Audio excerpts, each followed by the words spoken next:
Ei, você, leitor e leitora do Portal da Holanda. Olha só, quarta-feira e nós estamos aqui juntos outra vez para ouvirmos com muita atenção todas as informações relativas ao Distrito Industrial de Manaus. Esse assunto é muito relevante. Até porque quem vai conversar sobre este assunto com a gente é um especialista. Ele é o presidente do Centro da Indústria do Estado do Amazonas, Wilson Périco. Ele possui propriedade, ele possui lastro incontestável para abordar, e isso aqui é uma opinião do apresentador do Hora H. E eu tenho certeza que eu não estou exagerando. Para mim, ele é uma das pessoas com maior propriedade para dissertar, para abordar o assunto Distrito Industrial, Zona Franca de Manaus, Suframa e tudo mais. O histórico dele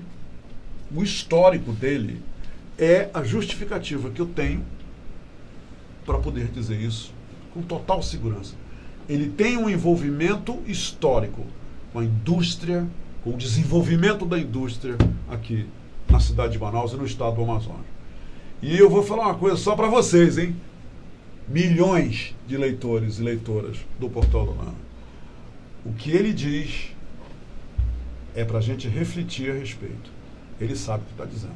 Pode acreditar em mim. Eu não estou nem olhando para ele, né? Porque como eu sou amigo dele, esse cara está falando com o coração, mas não estou não. Isso aqui é sério.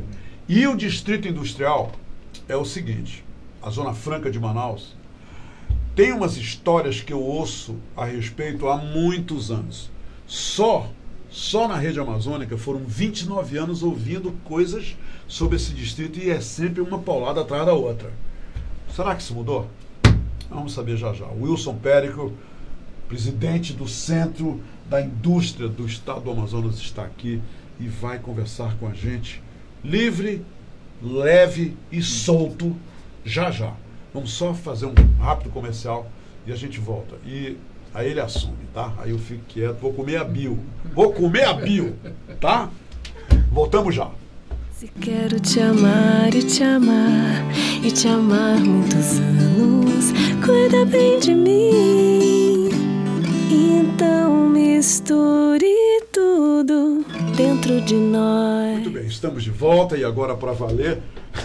Quero ver agora que, entendeu? Mas olha, é o seguinte, minha gente, quando a gente está pensando que está tudo bem aqui no Distrito Industrial, foi isso que eu quis dizer.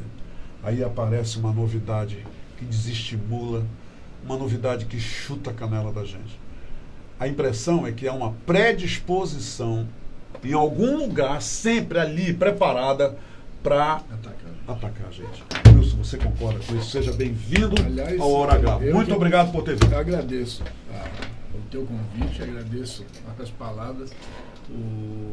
Gosto daquilo que eu faço, sou um apaixonado por essa terra. Deus só não me deu o direito de nascer aqui, mas Ele me dá o direito de viver aqui, criar minha família toda aqui. E eu sou muito grato. Você já está aqui há quantos anos? 27 anos. 27 anos.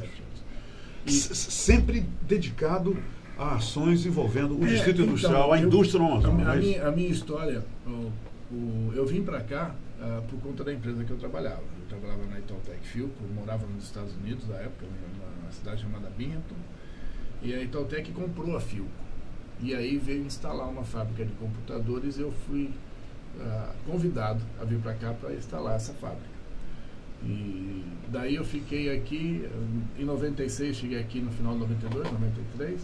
Em 96, por conta da lei de informática, essa atividade migrou para São Paulo e a Itautec queria que eu fosse para São Paulo. E lá eu pedi demissão da Filco para ficar em Manaus. E aqui eu estou desde então.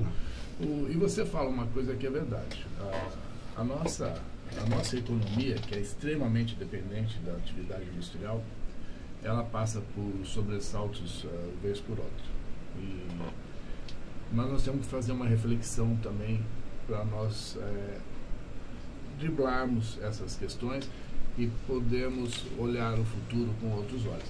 Eu digo para o meu pessoal, a maior utopia que a gente tem é querer resultados diferentes fazendo as coisas do mesmo jeito. Nós temos que fazer as coisas diferentes desde ontem.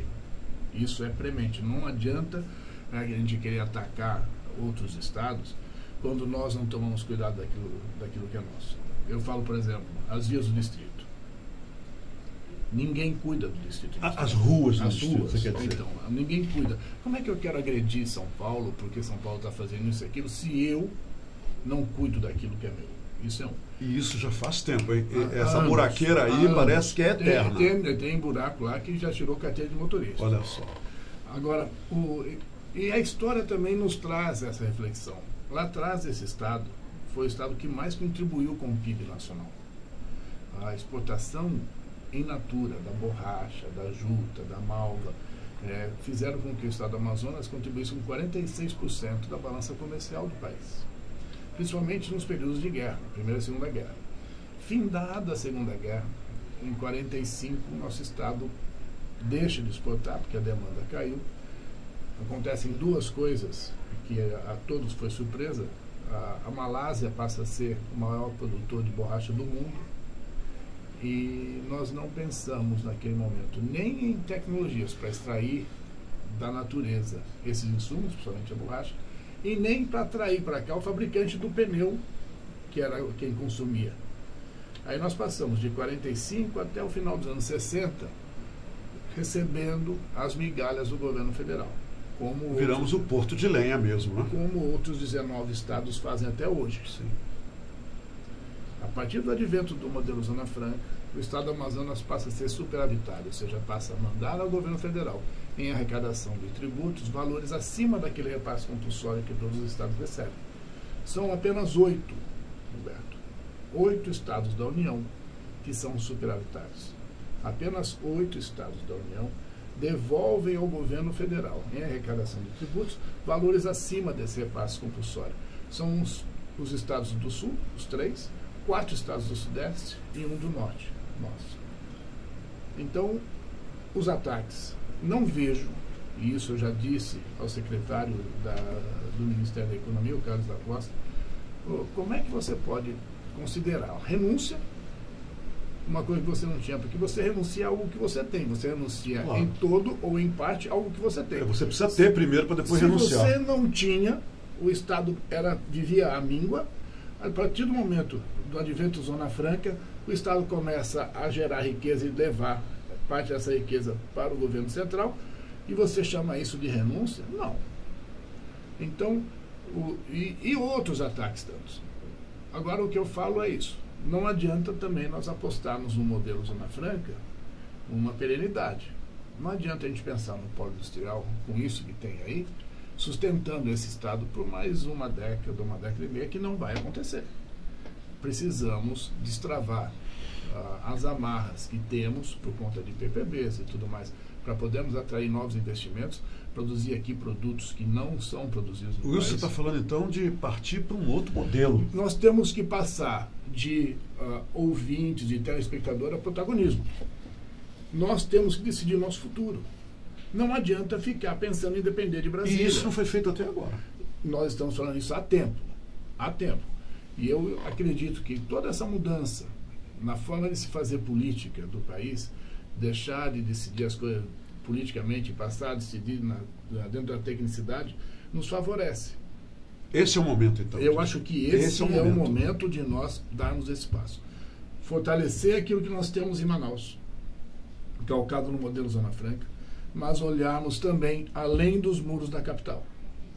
O que é que temos de potencialidade nas demais cidades do nosso estado, nas regiões todas que são permeadas por riquezas como minério, minerais, como fruticultura, piscicultura, os farináceos, o turismo, e aí desenvolvermos essas atividades para que daqui 10, 15 anos possam se somar ao que nós temos no modelo Zona Franca. Não é substituir, mas possam se somar para que o Estado possa ter outras colunas de sustentação socioeconômica e possamos deixar de ser tão reféns como somos de Brasília hoje, e o Estado deixa de ser tão dependente como é da capital hoje. Presidente, houve uma época que o Distrito Industrial abrigava, em termos de empregos, mais de 125 mil empregos, quer dizer, era o boom de emprego no Distrito. Hoje em dia nós descemos para 80, 75 mil empregos, não é isso? 87 mil. 87 mil. O senhor acredita que aquela época de boom tem alguma chance disso retornar um dia de tantos empregos? Ou esses empregos que estão aí, a guerra agora é para mantê-los aí? Então, e você usou como exemplo a crise afetando a indústria. Sim. Essa crise afetou todos nós, pessoas físicas também. Certamente o Humberto deixou de fazer algumas coisas que ele fazia para poder economizar. Sem dúvida, sem dúvida. Então, o que eu estou falando? Todo mundo aprendeu a fazer mais com menos. Mesmo que o Distrito Industrial volte a produzir o mesmo volume que produziu quando gerou 127 mil empregos, nós não geraremos 127 mil empregos. Porque todo mundo aprendeu a fazer mais com menos. Então, eu vejo alguns indicadores e dentro desses indicadores nós temos que tirar as conclusões e as lições para direcionar o nosso futuro.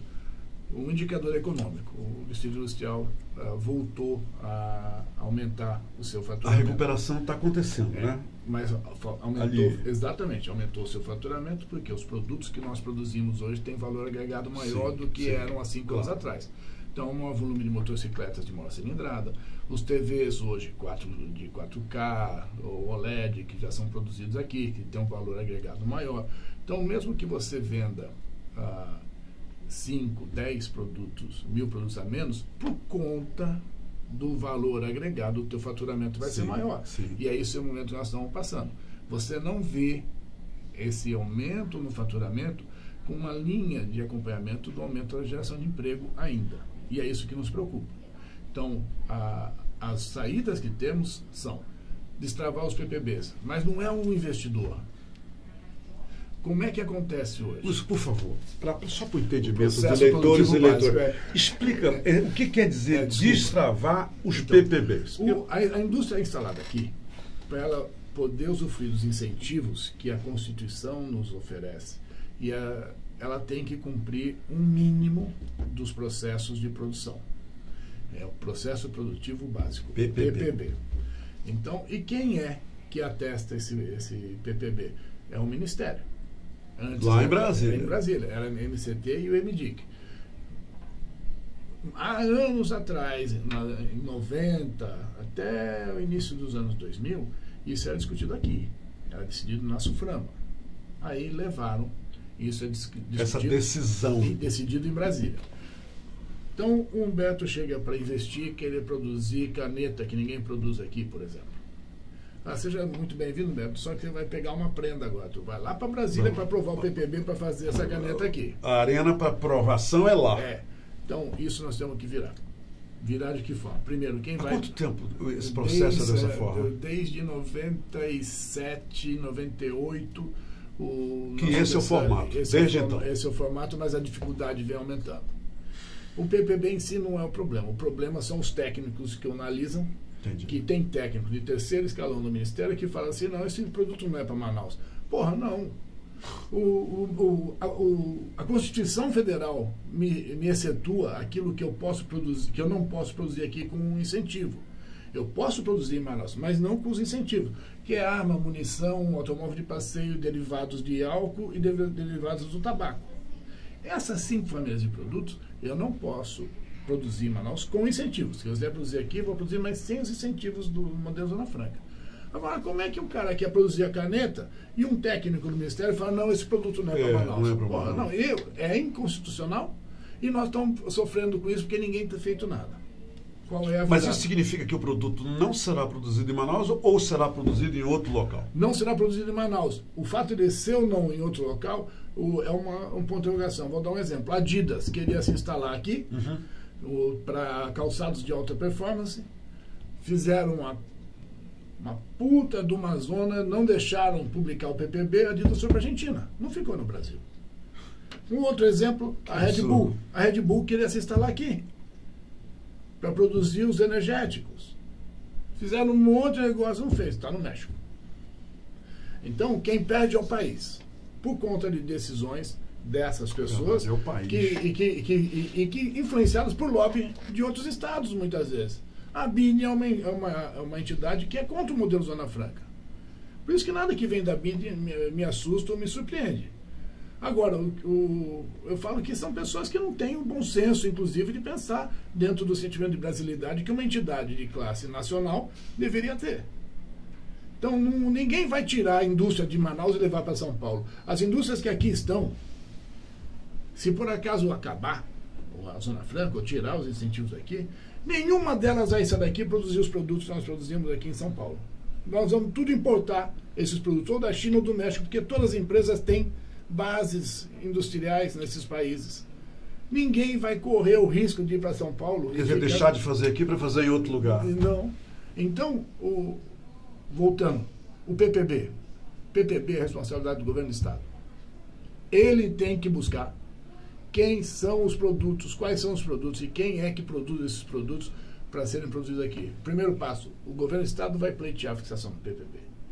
Uma vez... Então, esse é um dos pleitos agora, inclusive, já do novo superintendente. Exatamente, né? já está sendo Quer dizer, discutido que a decisão seja tomada aqui. Então, o governo do Estado define quais são os produtos, faz uma proposta de PPB, isso vai para a Suframa, se analisa, se aprova os PPBs e aí, no momento seguinte, os consultores saem à caça dos fabricantes desses produtos.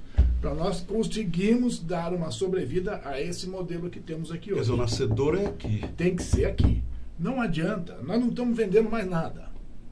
O que se vende hoje é serviço. O Estado precisa prestar o serviço a esse consumidor, que no caso é o investidor que vai vir para cá.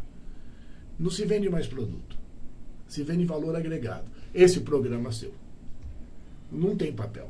Tem um valor agregado. Sim. Que as pessoas que Sim. o assistem se identificam e apoiam. E por isso apostam, compram. Mas ninguém vai comprar alguma coisa que você não sentir a diferença nesse serviço oferecido. Ninguém vem para Manaus por conta dos nossos índios, dos nossos caboclos. Aqui não tem ninguém que possa fazer nada além de oferecer a essas pessoas, esses investidores, um serviço para que ele aporte o recurso dele aqui e aí sim, daqui saem os produtos gerando riqueza e renda para o nosso povo e gerando receita para o nosso estado e para o país. Wilson, deixa eu pegar uma carona aqui. Você mencionou a BIME. Hoje, em todo canto em Manaus, nos fala de outra coisa, sobre justamente que a produção de celulares no polo industrial de Manaus sofre ameaça e risco de uma perda logo assim de saída de 6 mil empregos. Aí eu anotei isso aqui. É que a BIME age para retirar o polo de componentes de telefonia móvel da Zona Franca de Manaus. Deixa eu te explicar isso. E quer criar um modelo de processo produtivo básico que beneficie empresas fora do distrito industrial. Então, isso que você acabou de dizer, né? Então, existe uma lei que é nacional, que é a Lei de Informática. Essa lei está sendo questionada pela OMC desde 2017. Existe dentro dessa legislação um diferencial. A OMC é a Organização Mundial do Comércio. Por que é que o modelo Zona Franca não é questionado? Primeiro, ele não favorece um segmento. Ele favorece uma região. Uma região que é importante para o país, para a soberania nacional e que precisa ser adensada. Precisa diminuir as desigualdades regionais, socioeconômicas dentro do contexto de país, favorecendo essa região. Foi isso que foi colocado na Constituição e isso é respeitado pela OMC. O modelo Zona Franca não é questionado. Existem outras legislações de incentivo que a OMC está questionando. A indústria automobilística, por exemplo, Inovar Alto, está favorecendo um segmento. A indústria de informática, que é exatamente esse caso.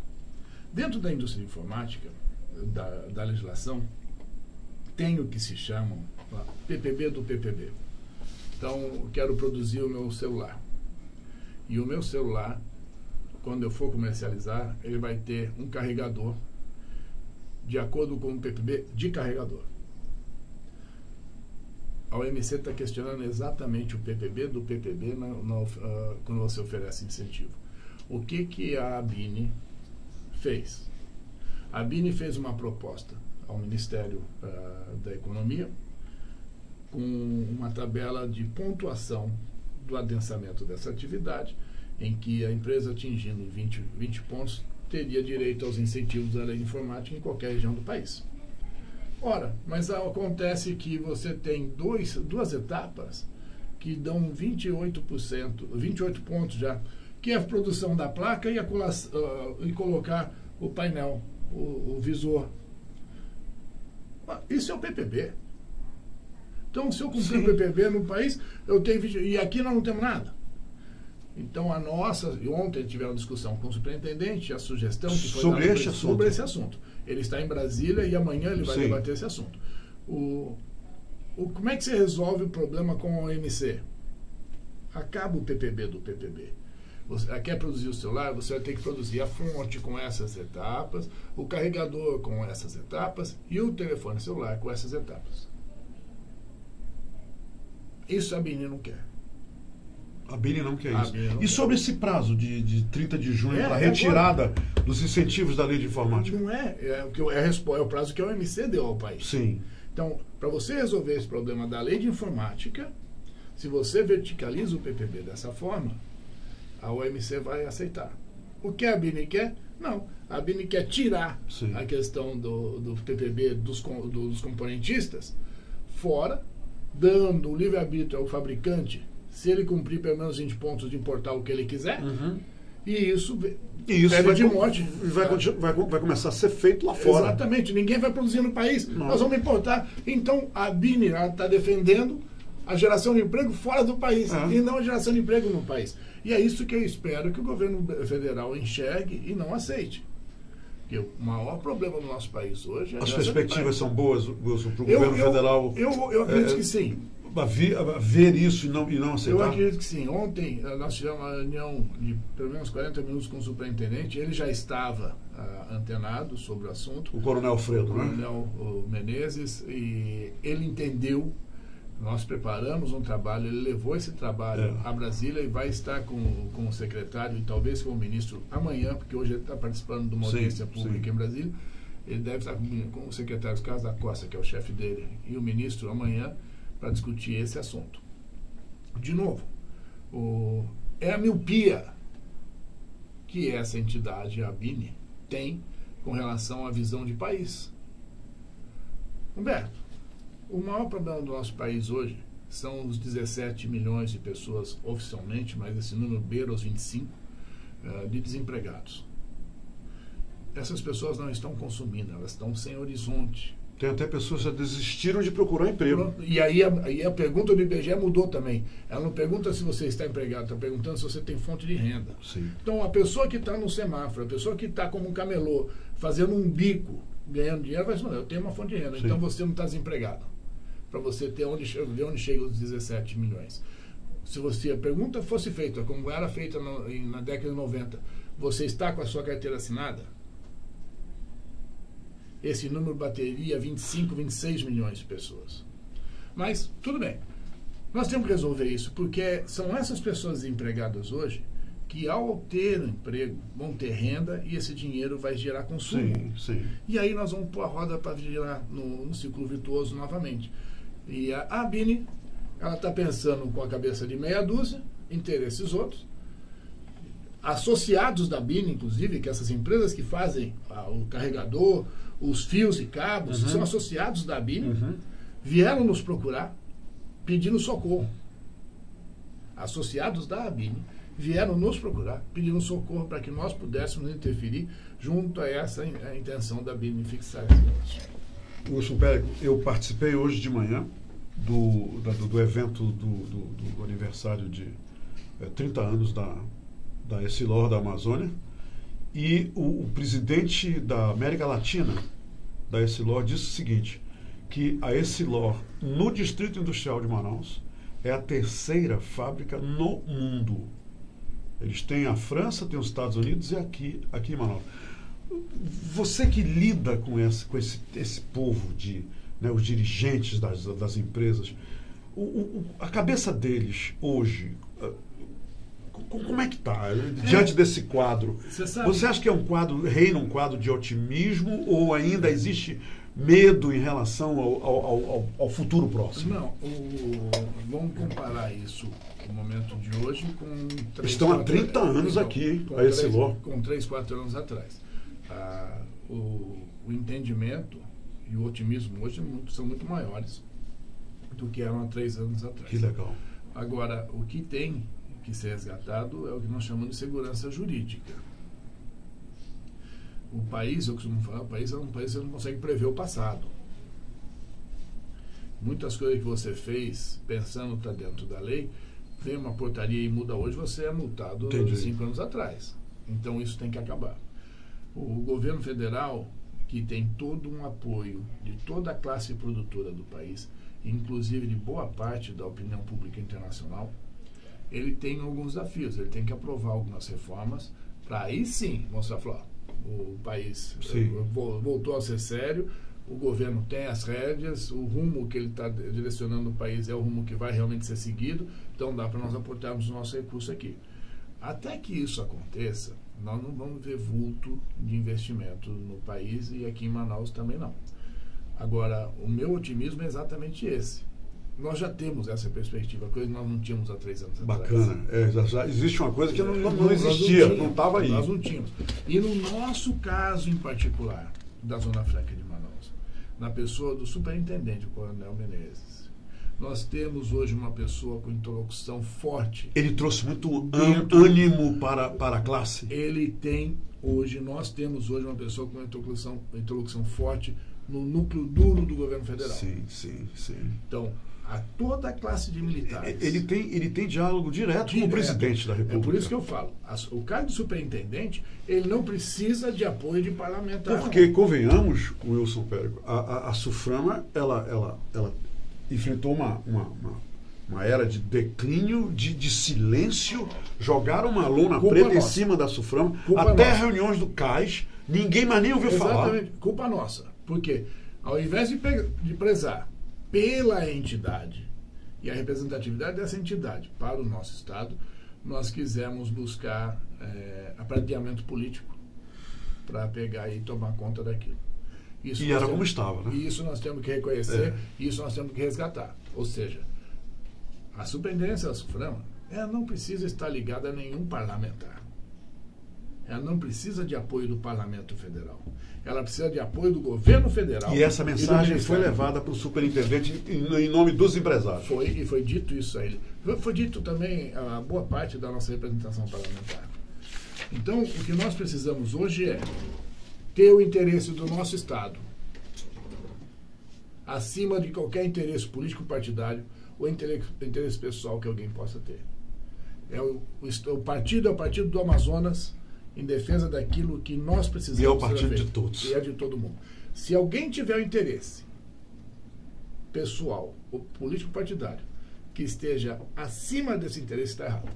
Wilson, um ouvinte me pediu, um leitor disse, Humberto, pergunta para o presidente do CIAN o que é a Indústria 4.0. Eu falei, eu não posso deixar de perguntar isso. Então, a Indústria 4.0 é mais uma etapa dessa transformação, dessa revolução da atividade industrial no mundo. Nós passamos por 2 grandes revoluções, a Revolução Industrial, na indústria automobilística, foi a última grande delas. E a Indústria 4.0, ela tem por conceito você tirar a interferência do ser humano nas decisões no chão de fábrica. Então, o que é isso?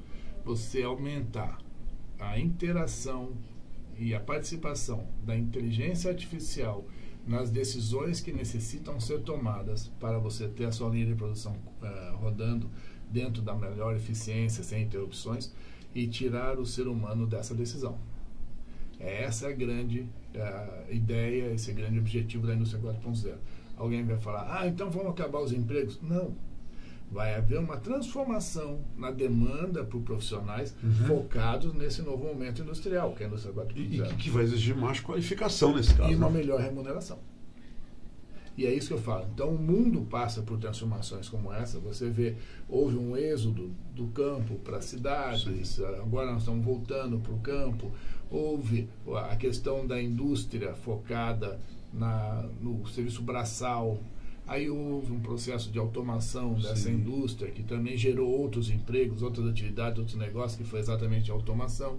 E agora nós passamos para esse novo momento, que é você dar à inteligência artificial o poder de decisão que antes era tomada por pessoas. E muitas vezes você causava equívocos, porque a pessoa erra também. Não quer dizer que a inteligência artificial, por si só, vai fazer tudo de certo, porque por trás dela teremos homens Sim. trabalhando para poder fazer as programações. Presidente Wilson Périco, do CIAN, muito obrigado pela injeção de otimismo. Se não for uma entrevista que você deu nos leitores e leitoras do Portal do Holanda, e em mim pessoalmente, muito obrigado. E eu estou de olho, eu estou torcendo, eu sou um torcedor pelo que é melhor e deve ser melhor para o estado do Amazonas. Muito obrigado, Wilson. Muito obrigado mesmo. Eu agradeço mais uma vez o convite. Queria parabenizar pelas instalações. Eu não fazia ideia do que é. Primeira vez que você veio aqui, né? Voltarás. Se Deus quiser. E queria dizer também, Beto, o seguinte: essa transformação que todos nós queremos de país passa por nós também. Não adianta a gente querer mudar a classe política se a sociedade continuar fazendo as coisas da mesma forma.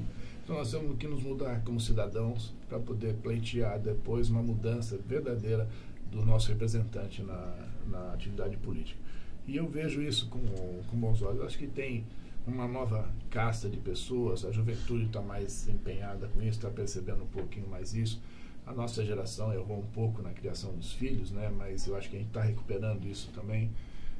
Eu vejo sim, eu vejo com muito otimismo. Eu falo, desistir do país não.